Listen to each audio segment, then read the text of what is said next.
티포텟은 상대가 치면 나도 가볍게 친다는 뜻을 가진 용어입니다. 눈에는 눈, 이에는 이와 같은 맞대응 전략을 이를 때 사용합니다. 게임 이론 중 죄수의 딜레마 상황에서 상호 협력을 끌어내는 강력한 전략으로 꼽히기도 합니다. 1979년 미국의 사회이론가 로버트 엑셀로드는 죄수 딜레마 문제를 하나의 게임으로 생각하고 이 문제를 풀기 위한 컴퓨터 프로그램들이 게임을 하여 승부를 가리는 리그 대회를 열었습니다. 참가자들이 죄수 딜레마에 대응할 수 있는 컴퓨터 프로그램을 제작하여 출품하면 그 프로그램들을 각각 하나의 죄수로 간주하여 둘씩 짝을 지어 서로 200번 게임을 시킵니다.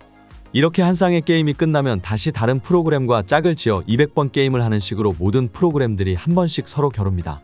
그리고 그 결과 각각의 프로그램이 받은 수감 기간을 합하여 가장 짧은 수감 기간을 얻어내는 프로그램이 승리하는 것으로 인정하는 가상 게임이었습니다. 1차 대회에서는 티포텟 전략을 쓴 토론토 대학의 심리학자인 아나톨 라포포트 교수가 최종 우승을 차지했습니다.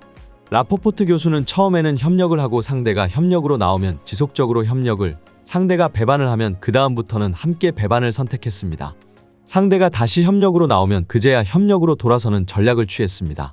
티포텟이 변형된 다른 전략을 들고 나온 사람들도 있었지만 결국 어떤 것도 티포텟을 이기지는 못했습니다. 2차 대회 역시 티포텟이 우승을 차지했습니다. 60개 이상의 정교한 전략들이 도전했지만 그 어떤 프로그램도 티포텟을 압도하지는 못했습니다. 티포텟을 요약하면 선제적인 협력, 배반에 대해서는 즉각적인 보복, 적극적인 용서로 특징지어집니다. 엑셀로드의 실험은 이 단순한 전략이 가장 효과적인 전략임을 입증했습니다. 국가 간 외교적으로는 상대가 어떠한 입장을 갖고 있는지 수위를 확인하는 방법으로도 활용됩니다. 이를테면 미국과 중국 간 무역 분쟁에서 관세 보복과 재보복이 이어지는 등 티포텟 전략이 연출됐습니다. 2018년 미국은 중국산 제품에 고율 관세를 부과했습니다. 중국도 즉시 미국산 제품에 맞불 관세를 부과했죠. 서로 협상하다가 또다시 관세 폭탄이 오가며 긴장이 반복됐습니다. 이것이 바로 티포텟의 전형적인 흐름입니다. 미국이 행동, 중국이 반응, 미국이 재반응. 중요한 건 둘 다 먼저 공격하지는 않았다는 점이에요. 일종의 협력하자 하지만 공격하면 나도 맞대응할 거야 전략입니다. 이런 티포텟 전략의 장점은 지속 가능한 억제력입니다. 일방적인 약자가 되지 않고 상대에게 신호를 보낼 수 있죠. 하지만 단점도 있습니다. 감정이 섞이거나 보복이 과도해지면 갈등이 커질 수 있어요. 실제로 미중 모두 경제적 피해를 입었고 소비자 부담도 늘었죠. 결국엔 협상과 타협으로 균형을 찾아야 했습니다. 그래서 티포텟의 핵심은 협력으로 돌아갈 수 있는 유연함이에요.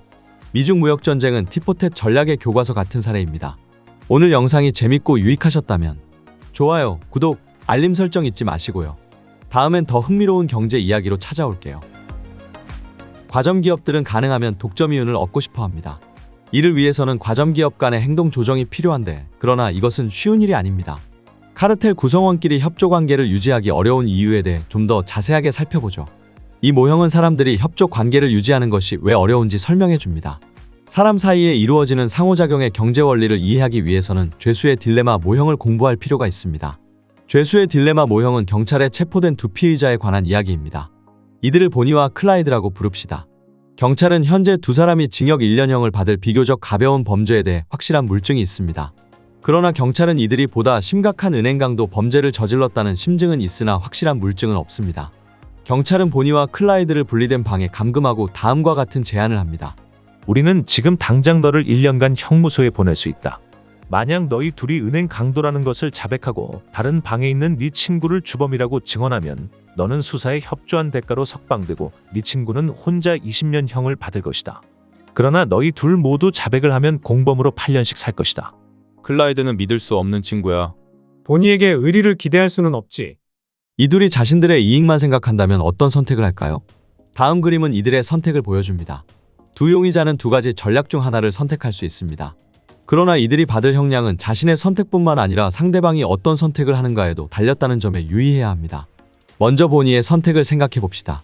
그는 속으로 다음과 같이 생각할 것입니다. 클라이드가 어떤 선택을 할지는 알 수 없어. 그 친구가 끝까지 입을 다문다면 나는 자백을 하는 것이 유리할 거야. 그렇다면 나는 클라이드가 어떻게 하든지 자백을 하는 것이 유리해. 그 친구가 자백을 한다면 나도 자백을 하는 것이 유리해. 게임 이론에서는 이와 같은 상황에 전략적 선택을 우월 전략이라고 합니다. 즉, 상대방이 어떤 전략을 선택하든지 자신에게 유리한 전략이 한 가지 뿐이라면 그 전략을 우월 전략이라고 부르는 것입니다. 따라서 이 게임에서 자백하는 것이 보니에게 우월 전략이죠. 클라이드가 자백하든 침묵을 지키든 본인은 자백을 하면 가벼운 형량을 받기 때문입니다. 만화로 보는 맨큐의 경제학 강의는 휴넷 또는 이패스 코리아에서 유료로 수강할 수 있습니다. 경제학의 베스트셀러 만화로 보는 맨큐의 경제학 시리즈 2판 출간. 지금 온오프라인 서점에서 만나보세요.